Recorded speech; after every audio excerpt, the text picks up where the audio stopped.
Before we dive into tonight's tale, make sure to hit that subscribe button if you want more creepy stories that will keep you up at night.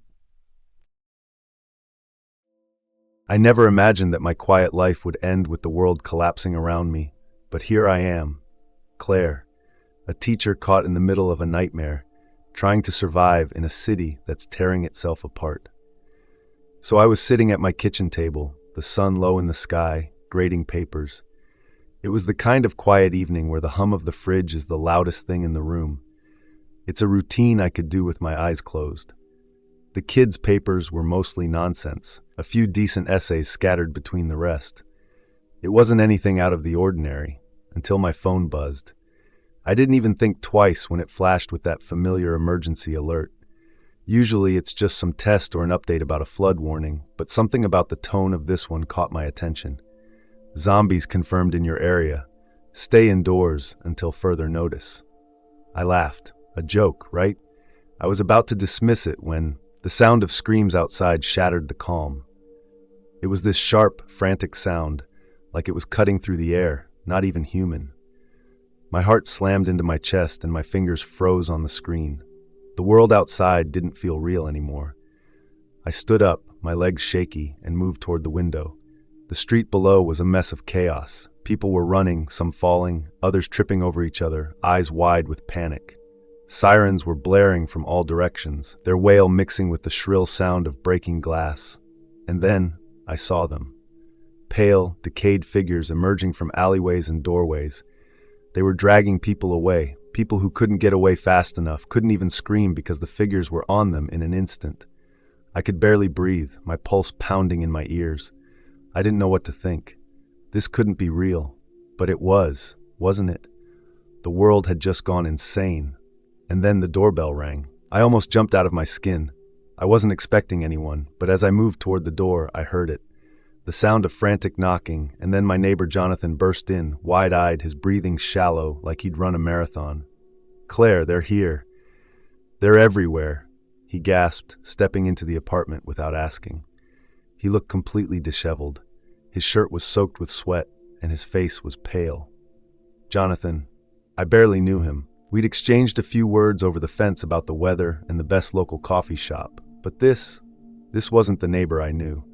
"Jonathan, what the hell is happening? What are you talking about?" I asked, trying to steady my voice, but it came out a little shakier than I wanted. "Zombies. It's happening." He grabbed my arm, pulling me toward the door. "They're everywhere, Claire. They're in the hallways, on every floor." I tried to process it, but nothing made sense. This wasn't a nightmare, was it? This wasn't a joke or some elaborate prank. I glanced behind him toward the hallway. Nothing yet. The building was eerily quiet. Jonathan didn't waste any more time. He shoved the door open and bolted down the hallway, pulling me with him. "Move! We don't have much time." We turned the corner to the stairs, and that's when we heard it. The unmistakable moan of something wrong. My stomach dropped. Jonathan stopped, tugging me toward the emergency exit. I had to get out, but that's when the first scream ripped through the building. It wasn't human, not like the others. Suddenly, there was a thundering crash. The door at the end of the hall burst open, and I froze. Zombies, at least a dozen, were stumbling out of the stairwell, their decayed skin stretched too tight, their eyes sunken and dark. Some of them were limping, others seemed to lurch toward us with terrifying speed. They hadn't even noticed us yet, but I could feel the horror creeping up my spine. Jonathan's grip tightened on my arm. "Claire, go!" he shouted. His voice was raw with panic, but I knew he wasn't lying. They were closing in fast. I didn't hesitate. We ran. Every step felt like it could be our last, but the stairs were too narrow, the hall too crowded. The zombies were everywhere. Jonathan pushed me ahead, but then suddenly, the hall was packed. People. They were running, pushing, shoving, all trying to escape the same thing. But we couldn't all fit. They were right behind us. "Split up," Jonathan yelled, his face twisted with panic. "Find a way out now." And that's how we ended up splitting. As much as I wanted to stay with him, we didn't have time to think. The world had turned upside down, and we were just trying to survive it. My heart was still racing from the chaos inside, but now, out here, the air was thick with fear. The streets were a mess. People were running, cars were abandoned, and the sounds of screaming seemed to echo from every direction. I didn't know where to go. I just knew I had to keep moving. I cut through a few alleys, doing my best to keep my head down, avoiding the horde that seemed to grow by the minute. My legs were starting to burn and the adrenaline was wearing thin, but I kept pushing forward. I needed to get somewhere safe. That's when I saw the car. It was an old sedan parked on the side of the road. The driver's side door was cracked open, and I could already hear the rattling of glass. I didn't care. I needed cover, even if it was temporary. I sprinted toward it, barely hearing the growls and groans from a few streets away. But just as I was about to slide into the car, I froze. A growl, low, guttural, and close. My stomach flipped. From the shadows of the alley, I saw it, one of them. A zombie, its eyes milky white, its skin decayed, hanging off the bones like a rag doll. It came charging at me, mouth open, its movements erratic but fast. I didn't have time to think. I tried to back away, but the car door was too close, and the zombie was already too close. I was done for. But then, out of nowhere, something, or rather someone, tackled the zombie to the ground with a sickening thud. I gasped, stumbling back as I watched this man, this stranger, pin the zombie to the pavement with surprising strength. He didn't hesitate. He grabbed the zombie by its throat, a knife flashing in his hand. A few swift, practiced moves, and the thing was done. Just like that, I was still standing there, wide-eyed and frozen, trying to process what had just happened.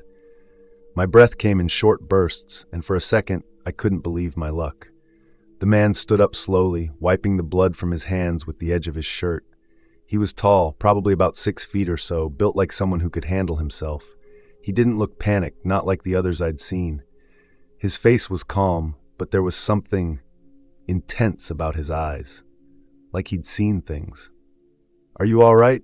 he asked, his voice low but steady. I nodded, too shaken to say much.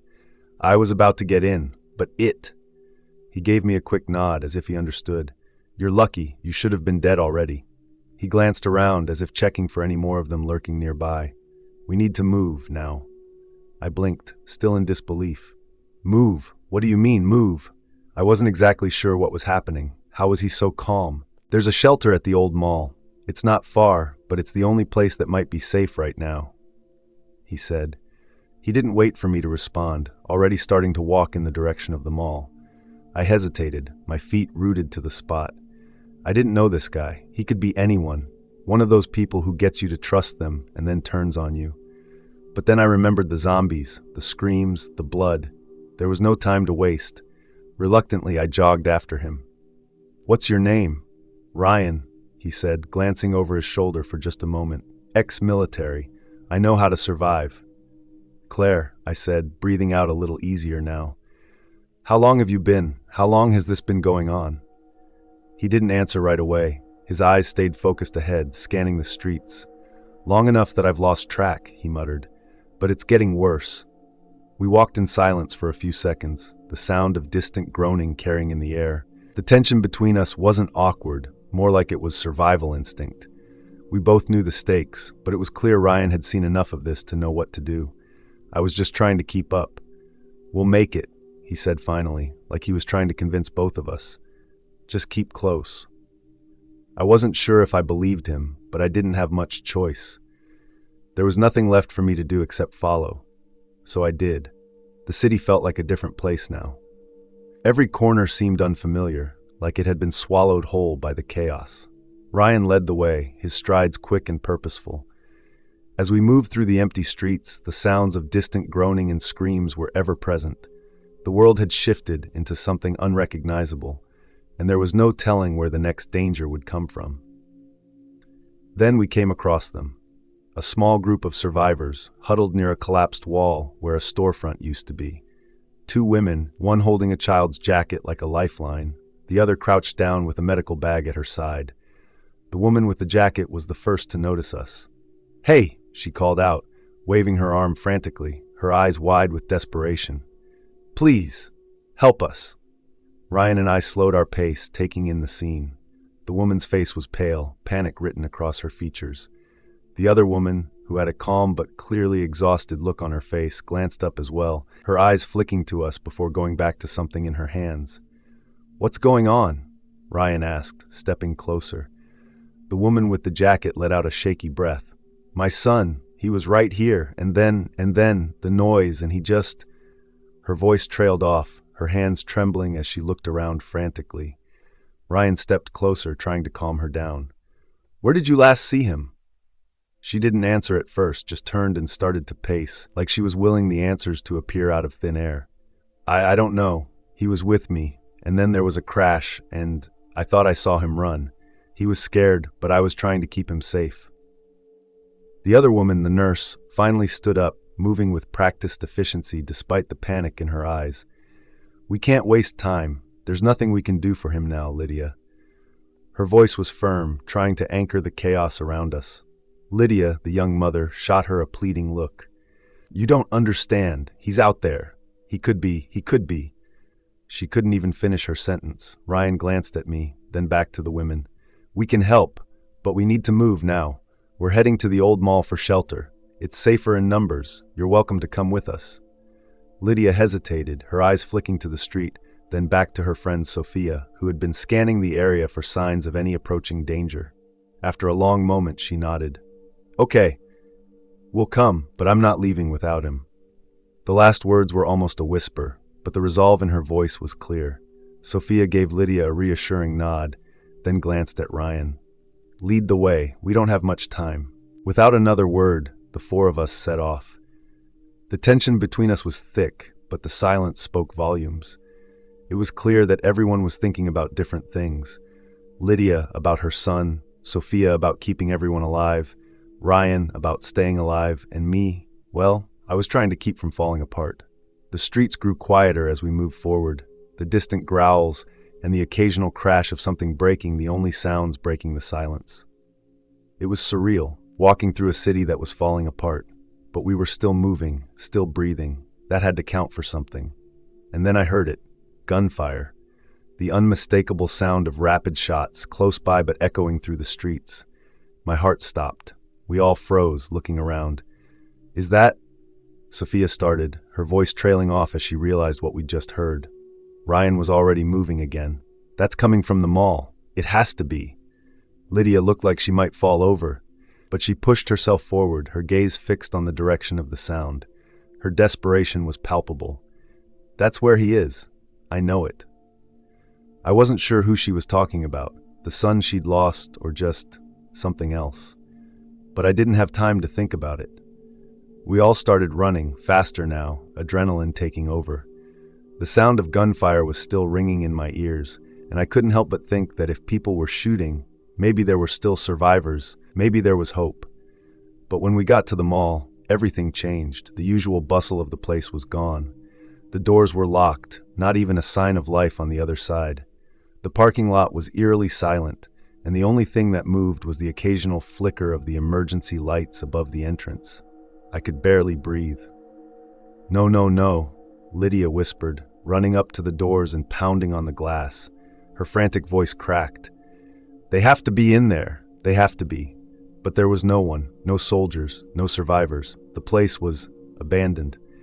The gunfire had stopped, and all that was left were the distant moans of zombies, slowly crawling toward us from the shadows. Ryan cursed under his breath, his hand tightening around his weapon. This isn't right. We have to get inside, Lydia said, her voice barely a whisper now, her eyes wild. I couldn't argue with her. We had to get in, but I didn't know how.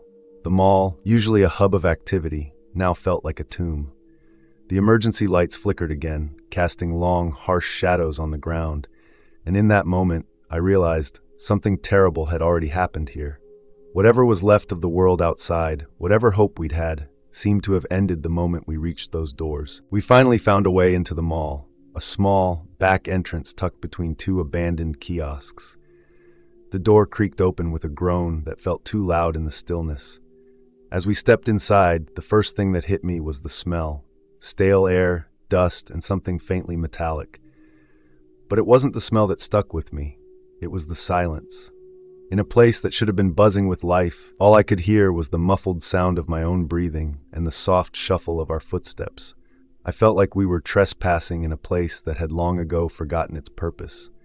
Ryan led the way, moving cautiously, as if the air itself might be dangerous. Lydia followed close behind, her face pale with exhaustion, and Sophia stayed on her other side, eyes scanning every corner, every darkened store. I was trying not to panic, but it was hard not to think about how empty this place felt. We weren't supposed to be here. This wasn't normal. We passed by a few storefronts, all dark, all locked up tight. The faint sound of distant groaning and shuffling feet echoed from somewhere deeper inside the mall. I glanced at Ryan, but he didn't seem concerned. If anything, he was focused, keeping his cool like he had done this 1,000 times before. Eventually, we found what we were looking for, a small clothing store barricaded from the inside. It was dim, but we could make out the figures of a few survivors huddled near the back. They looked at us with wary eyes as we approached, but nobody moved. Nobody said a word. It was like we were intruding, but we didn't have a choice. One of the survivors, an older man with graying hair and a weathered face, stood up slowly. He gave a small, almost imperceptible nod in Ryan's direction before his gaze shifted to me, then back to the group. "We don't get many new faces in here," he said, his voice low, calm, steady. The kind of voice that could be comforting or unnerving, depending on your mood. His name was Greg, and he seemed to carry an air of authority, though it wasn't because he was the loudest or the strongest. It was the way he moved, how unshaken he was. While the others around him fidgeted or whispered, he stood with his hands clasped in front of him, almost as if waiting for the chaos to pass. He looked like he had been through worse, like he had seen things most people couldn't even imagine. "We've got enough supplies," Greg continued, his voice steady as he motioned to the survivors who were still huddled by the barricades. "The military's coming. Just wait it out." I couldn't help but notice the uncertainty in his words. "The military's coming" was a mantra everyone seemed to repeat, but it felt hollow. What if they weren't coming? What if we were all just waiting for something that would never happen? Lydia, her voice shaky, spoke up. "You really think they'll show up? It's been hours. What if they're not coming?" Greg gave her a long, measured look, then nodded. "They'll come. They always do. They'll clear the area. They'll take us out of here." I wasn't so sure. I'd seen too many horror movies where the help never came. The outside world felt more and more distant, and the reality that we might be forgotten was beginning to sink in. Still, I didn't say anything. What was the point? Right now, all I could do was stay quiet and wait. But I wasn't sure how much longer I could do that. The others began to settle in, making themselves as comfortable as possible on the floor and against the walls. Greg made his way over to a small table in the corner, where a few maps were laid out, marking off safe zones and possible routes for escape. I watched him for a second, trying to read his face, but he was as unreadable as ever. "We've been here for a while," Greg said as he glanced up from his map, his eyes lingering on me for just a moment longer than necessary. "We've got enough food, enough water, but we're all running low on hope."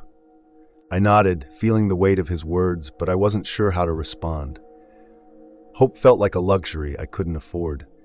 All I could think about was the world outside the mall, the danger, the chaos, and the constant, gnawing feeling that it was all slipping away, little by little.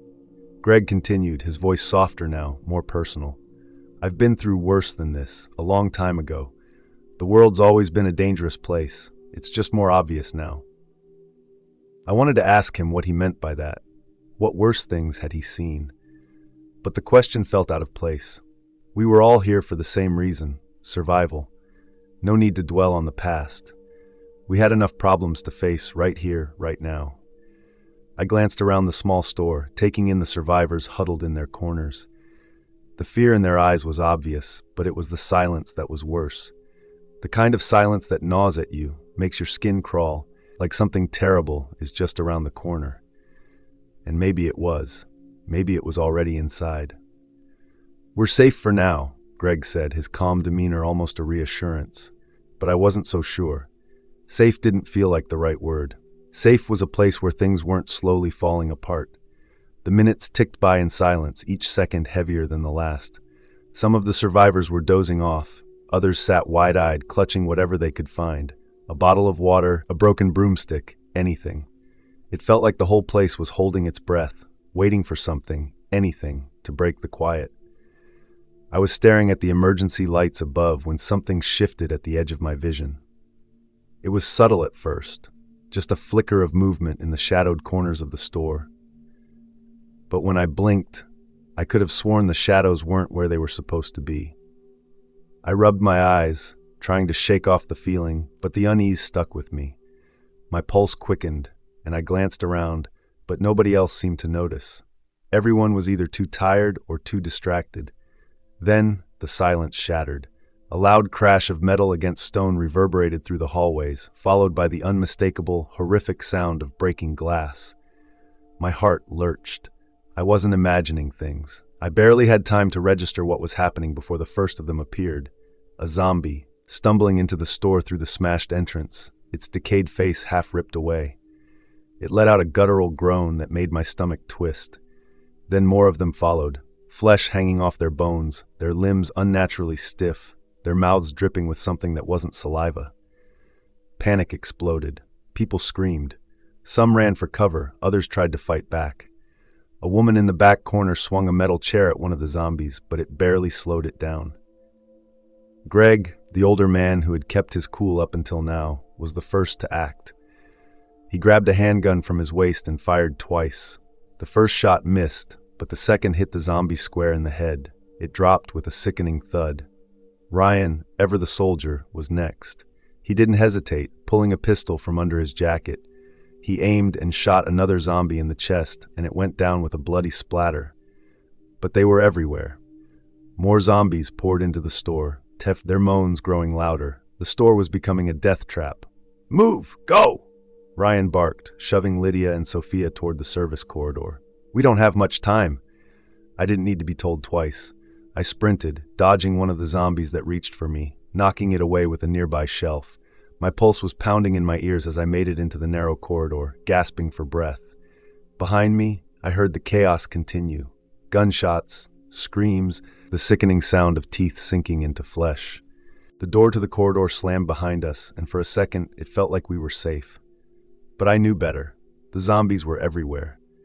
I turned around, trying to catch my breath, but the others weren't far behind. We were all here, but we weren't alone. As we caught our bearings, I heard voices. Two of the survivors, Eva and Alex, were arguing loudly, and their words cut through the heavy silence of the corridor. "I'm telling you, Greg's not who he says he is." Eva's voice cracked, trembling with fear. "He's been watching us. He knows things. He's hiding something." Alex scoffed, his voice cold. "Does it matter anymore? The world's falling apart. We can't afford to question anyone now. Survival's all that matters." I stood frozen, my gut tightening. Greg, hiding something? Watching us?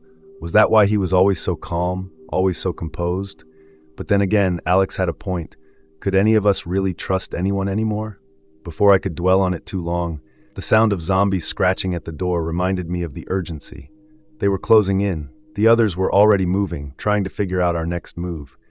Ryan motioned for us to follow him. "We keep moving," he said, his voice steady but laced with urgency. "We can't let them corner us." I nodded. We had no choice but to move forward. I wasn't sure who to trust anymore, but right now, survival was the only thing that mattered. We sprinted down the narrow maintenance tunnel. Every footstep echoed, too loud in the silence. The tunnel eventually opened up into what looked like a storage basement, bare, dimly lit and smelling of mildew and rust. There was a strange quietness here, only the occasional muffled sound of something scraping across metal in the distance. Then I heard it, the unmistakable cries of people. My pulse quickened, and I exchanged a glance with Ryan. Without a word, we moved toward the sounds, our steps soft but quick. The others followed behind us, Lydia clutching her child close, Sophia's face tight with anxiety. We rounded a corner and stumbled into a large, open room, bare concrete floors lined with shelves of old supplies and equipment. But it wasn't the room that caught my attention. It was the people. A group of survivors, maybe 10 or 12, huddled together, their eyes wide with fear. They looked tired, beaten down by the world like the rest of us. But there was something off about them. Greg stepped forward, his voice as calm and collected as ever.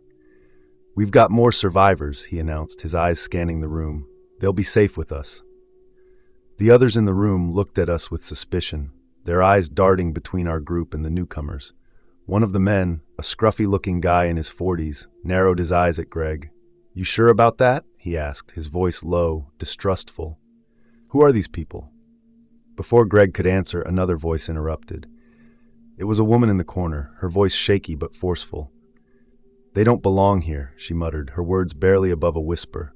"We didn't let them in." My stomach twisted. I glanced at Greg, who still hadn't broken his calm expression. His eyes flicked over to me for a brief moment, but he didn't say anything. Lydia, still holding her child, took a step forward. "What do you mean? We're just trying to survive like you." But the woman only shook her head. "No, they've always been part of the plan." I blinked, the words hitting me harder than I expected. The others were too quiet, too still, their eyes not quite meeting mine. It was like they were waiting for something that hadn't happened yet. Ryan noticed it too, and his hand instinctively went to his gun. "We need to get out of here," he muttered under his breath. But before anyone could move, Greg spoke again. "Stay calm," Greg said, his voice low but commanding. "We're in a safe place now, let's not panic." But something was wrong. Too many things didn't add up. I turned to look at the exit. The heavy door we'd come through, the one that led to the rest of the basement, was closed. No, it was locked. I tried the handle, hoping for some sort of escape, but it didn't budge. A pit formed in my stomach. "We're trapped," I whispered, my voice shaking. "The door's locked." "Stay back," shouted one of the men from the other group, his eyes wild with fear. "You can't leave. No one leaves." The walls felt like they were closing in on me. I looked at Ryan, whose face had gone pale as he took a step toward the door. "It's not the zombies we need to worry about," he said, his voice tight. "It's them." I couldn't breathe. The weight of the realization was crushing. They weren't keeping us for safety. They were keeping us here, trapping us. As I backed away from the door, my mind raced. Who were these people, really? And why the hell were they acting like they knew exactly what was happening? How long had they been planning this? The woman in the corner muttered again, more urgently this time. "You don't understand. They'll come for us. They always come for us." Her eyes were wide, but not in fear. There was something else in them, something darker. I turned to Greg, locking eyes with him, trying to read him, trying to figure out if he was part of this plan. But his expression was unreadable. It was almost as if he knew exactly what was going on. I felt a sharp tug on my arm. Lydia had grabbed me, her voice frantic. "What's going on? What are they saying? Why won't the door open?" I didn't know what to say. I didn't know what was happening, but I knew one thing for sure. We weren't safe here. Not anymore. And just then, the sound of distant footsteps echoed from the tunnel. Slow, deliberate, too heavy to be the zombies. The doors behind us groaned. They were coming. Ryan and I stuck close together, our eyes scanning the room, trying to read the others. Lydia was clutching her child tighter than ever, her face pale with fear. But it was Greg who caught my attention again. He was talking to Lydia, speaking in low tones I couldn't quite make out. I stepped closer, instinct driving me. Larger operation. Greg's voice was calm, too calm. It was like he was used to this. I leaned in a little further, pretending to adjust my position. "I told you, it's all about control. We've been monitoring this since it began." Lydia's voice trembled in response. "What does that mean? You knew this was going to happen?" Greg's laugh was soft but chilling. "You think this is just a virus? No, it's not about survival. It's about control. You're all expendable now." A chill shot down my spine. Control? Expendable? I took a slow step back, my heart racing. I needed to know more, and I needed to confront him. If he knew what was going on, really knew, then maybe he could explain why we were being held in this basement, why the door was locked, why the others were so calm. I walked toward Greg, my footsteps loud against the concrete. Ryan's hand briefly brushed my arm, a silent signal to hold back, but I ignored it. I couldn't stand not knowing anymore. Greg looked up when I approached, a slow, calculating smile spreading across his face. He already knew what I was going to ask. "What are you talking about, Greg?" My voice was sharper than I meant it to be. "You're part of some plan? What is this? What's happening out there?"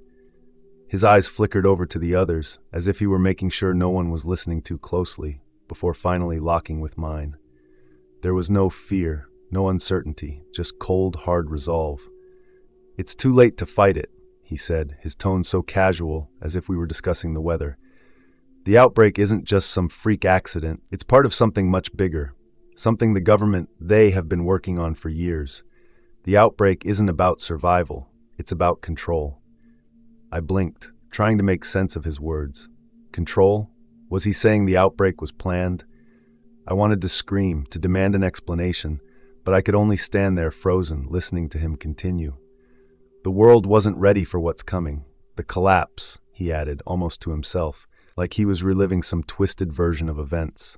"We're all just pawns in their game, Claire. Every single one of us. Expendable." I felt my blood run cold.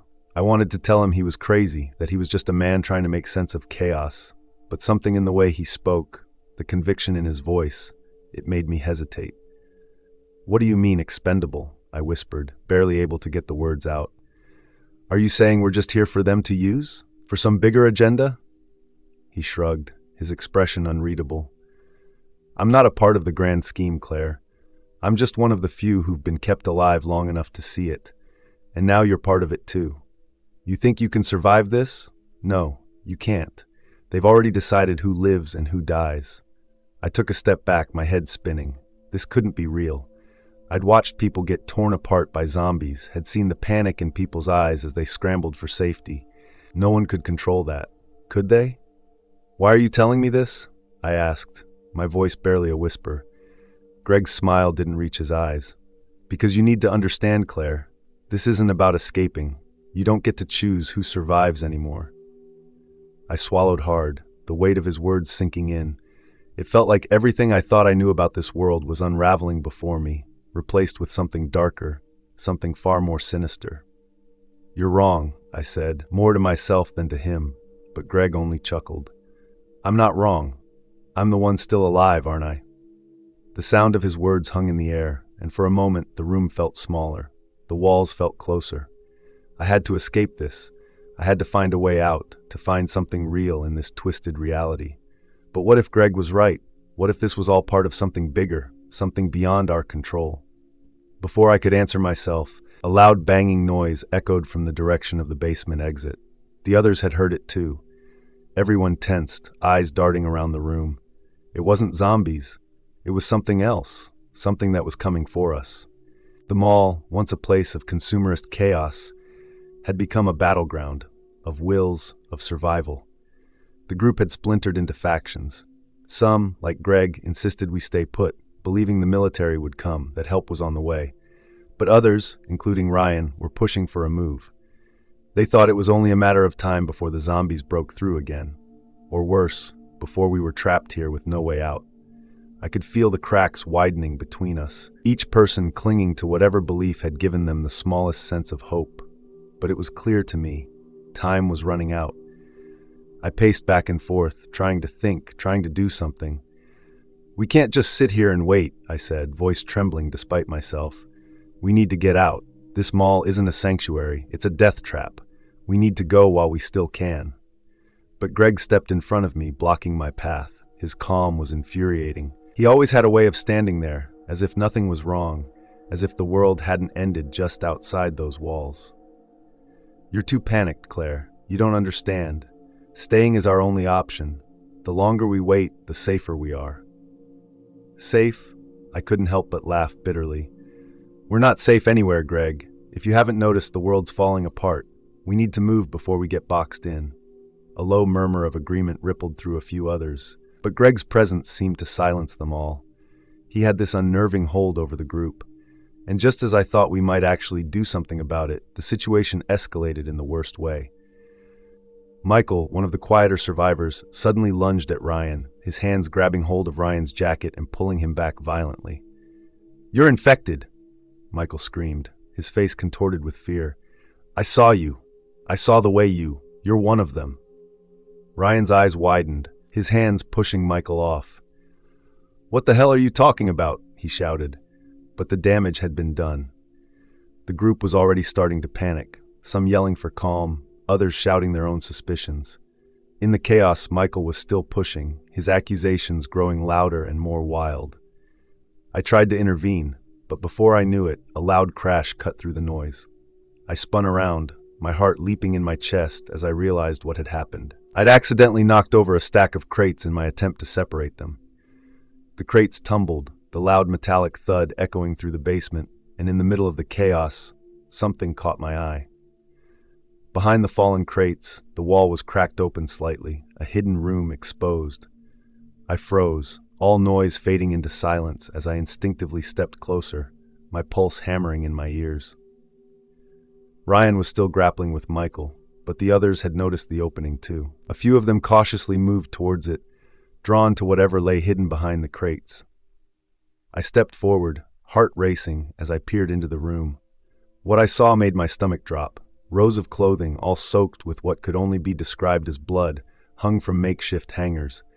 They looked like they belonged to survivors who hadn't made it. The smell hit me first, foul and heavy, and then my eyes fell on the floor. Bloodstains everywhere, scraps of torn clothes. Evidence of lives lost, of people who had come through here only to meet a brutal end. My mind reeled. The evidence was clear. We weren't just in some abandoned mall. This place had been used for something much darker, something far more sinister than any of us had imagined. "What the hell is this?" Lydia whispered from behind me, her voice barely audible, tinged with shock. I couldn't answer her. I didn't even know what to say. Was this part of Greg's plan too? The pieces were starting to fit together, but none of them made sense. The group was silent. I stepped back, my mind spinning. What were we really running from here? The zombies? Or something else? Had Greg known about this all along? Were we just another set of expendable survivors in his twisted plan? Before I could even process the horror in front of me, I felt the pressure of eyes on me. Greg was standing at the edge of the group, watching me carefully. His expression hadn't changed, but I could see the faint flicker of something in his eyes. Something that told me he knew exactly what we'd found. That he wasn't surprised. "Keep your voice down," he muttered, his calm voice cutting through the tension like a knife. "It's better if you don't know too much." The words landed heavily, and for a moment I felt a cold shiver run down my spine. What had we walked into? What had we really gotten ourselves involved in? As I turned to face the group, I could already feel the weight of their fear pressing in on me. We had no choice but to stay with Greg, at least for now. But deep down, I knew this wasn't just about survival anymore. The moment Greg's eerie warning settled in, I knew we had to move. Ryan caught my eye, and in an instant, we understood each other. We couldn't stay here. Not with Greg. Not with whatever the hell was going on in this mall. "Now," Ryan whispered. We broke away from the group, Lydia and Sophia close behind us. Michael was still shaken from the fight, but when I grabbed his wrist, he nodded and followed. We weren't the only ones who wanted out. The service corridors were a maze, but we moved quickly. The emergency lights flickered above us, casting long shadows across the concrete walls. Every turn felt like it could lead to another dead end, another trap. But Ryan led the way, moving with the kind of precision that came from experience. "The roof," Ryan said. "If we can get up there, we can signal for help." It wasn't much of a plan, but it was better than nothing. We reached a rusted maintenance ladder at the end of the hall. Ryan tested it first. It held. One by one we climbed, our breath ragged, muscles aching. I was halfway up when I heard it, the unmistakable sound of metal slamming shut. I froze. Sophia, who had just stepped off the ladder, turned back toward the door we came through, her face drained of color. Greg stood on the other side, his hands gripping the handle, locking it in place. "No," Lydia whispered, her voice breaking. We were trapped. He had locked us out. I wanted to scream, to pound against the metal, but I knew it wouldn't help. Greg's calm, expressionless face stared back at us through the small glass window in the door. He wasn't panicked. He wasn't worried. He had planned this. "Stay where you are," Greg said through the door, his voice muffled but clear. "You're making a mistake." "You locked us out," I shouted. "What the hell is wrong with you?" But Greg didn't answer. He just stood there, watching. Then, without another word, he turned and walked away, disappearing into the darkness. A beat of silence. Then Ryan's voice, sharp and urgent. "We need to move." I forced my legs to work again, climbing the last few rungs to the rooftop. The wind hit me instantly, sharp and cold against my sweat-drenched skin. The mall stretched out below us, an eerie graveyard of abandoned cars and wandering zombies. Fires flickered in the distance, the city a glowing ruin under the night sky. Then I heard it, the low, rhythmic thumping of helicopter blades cutting through the air. A military helicopter. It was flying low, sweeping across the city. My heart leapt. This was it. This was our chance. I tore off my jacket, waving it wildly. Hey! Hey, we're here! Lydia and Sophia joined in, screaming, waving their arms.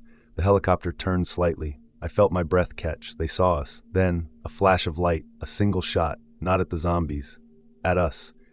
I dove to the ground just as the bullet ricocheted off the rooftop. My ears rang. Lydia screamed.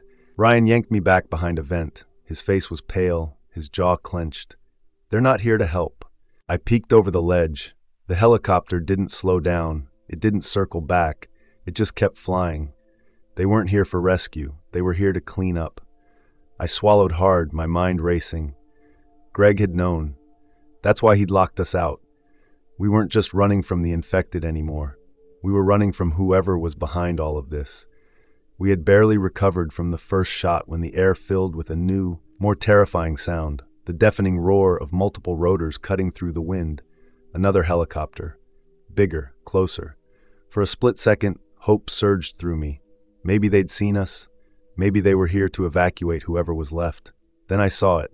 The aircraft wasn't descending. It hovered at a distance, far above the city, too high to be planning a rescue. The side doors slid open, and figures in dark tactical gear took position, rifles aimed downward. A single shot rang out, then another. Then hell erupted. Gunfire tore through the streets. At first I thought they were just picking off the zombies, clearing a path, but then I saw it. They weren't stopping at the infected. A man sprinted down an alleyway, his movements fast, desperate, human. He didn't get far. A burst of bullets struck his back, sending him sprawling face first into the pavement. No, no, no, Sophia gasped. A woman darted into view below, cradling a child in her arms. The gunfire adjusted. She collapsed before she could make it another step. A horrifying realization crashed over me. They're not here to save anyone. This isn't a rescue. Ryan's voice was tight with rage. They're making sure nothing gets out. I looked past the rooftop's edge, down at the streets. The city was already mostly gone. The dead outnumbered the living, and the ones who had survived this long were barely clinging on. And the military's solution? Erase everything. They weren't distinguishing between survivor and infected. Their only goal was to contain. If that meant wiping out the last few uninfected people along with the undead, so be it. A bullet hit the ledge near me, sending shards of concrete flying into my face. I snapped out of it. We scrambled for cover, pressing ourselves against a rusted ventilation unit. More shots tore through the rooftop behind us. They hadn't spotted us yet, but if they did, it wouldn't matter whether we were infected or not.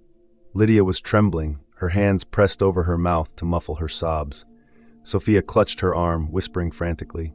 Ryan turned to me, his voice sharp and low. We can't stay up here. They'll sweep the rooftops next. I swallowed the lump in my throat. I know. I risked another glance over the edge.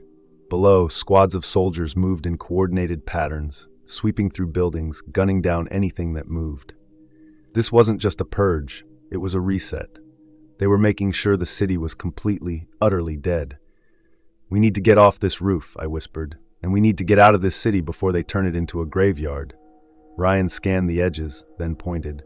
There, fire escape. It was old and rusted, barely hanging onto the side of the building, but it was our only way down. One by one, we crept toward it, staying low. The helicopters kept circling, their gunfire never stopping. The city was being cleared, erased. The infection wouldn't spread, because by the time they were done, there'd be no one left to spread it. The ground beneath us shook as another explosion rocked the city. A fireball erupted from a few blocks away, sending a plume of black smoke curling into the sky. I barely had time to process it before another one followed, then another. It wasn't just gunfire anymore. They were wiping the city off the map. Ryan gritted his teeth. They're dropping bombs. I turned my head, my pulse hammering against my skull. That means they're almost done. He nodded grimly. They're not going to stop till this place is nothing but rubble. We pressed ourselves against the barrier, barely breathing as the helicopters passed overhead. A few blocks away, I saw the last remnants of people still trying to run, survivors who had lasted this long, only to be cut down in the final purge. Some waved their arms desperately at the sky, begging to be taken in. The only response was a short burst of gunfire. It felt like we were watching the death of an entire city. They were never going to let anyone out, Sophia whispered. I didn't know when she had moved up next to us, but her voice was barely audible. She had stopped crying. She just stared at the streets below, hollow-eyed, watching the last of the people get erased. They lied, I murmured. The evacuations, the rescue broadcasts, the emergency shelters. Lies. We weren't supposed to make it this far. We weren't meant to survive this long. The city had already been written off long before we even made it to the mall. Another explosion. This one closer. The force of it rattled the rooftop, sending dust and debris scattering over us. My ears rang from the impact. We need to get underground, Ryan said suddenly. I turned to him, barely able to focus. Subway tunnels, he said. If they're leveling everything, the best chance we've got is below ground. It's the only place they won't bomb directly. I hesitated. It wasn't much of a plan, but it was something. We had minutes, maybe less, before the next wave of bombs hit. Let's go. We moved fast, down the rusted fire escape, through the alleys filled with burning cars and bodies torn apart by bullets. The air reeked of blood, smoke, and something worse, the final stench of a city dying. By the time we reached the subway entrance, the sky behind us was glowing orange. The last bombs were falling. We climbed down the steps, two at a time, plunging into the darkness of the tunnels just as another explosion lit up the streets above. The last thing I saw before the subway doors slammed shut behind us was the city vanishing. The skyline crumbled, fires swallowed entire buildings, streets cracked open under the force of the blasts. Everything we knew gone. And the worst part, no one outside this city would ever know what really happened. They would only hear what they were meant to hear, that an outbreak took the city, that the government did everything they could, that in the end, no one survived. We stumbled deeper into the tunnels, the air thick with dust and smoke. The ground rumbled above us, and I knew, whatever world we come back to, it won't be the same anymore. The city was gone, but we were still alive, for now. Thanks for watching. Don't forget to subscribe for more creepy stories. Stay safe, and see you in the next nightmare.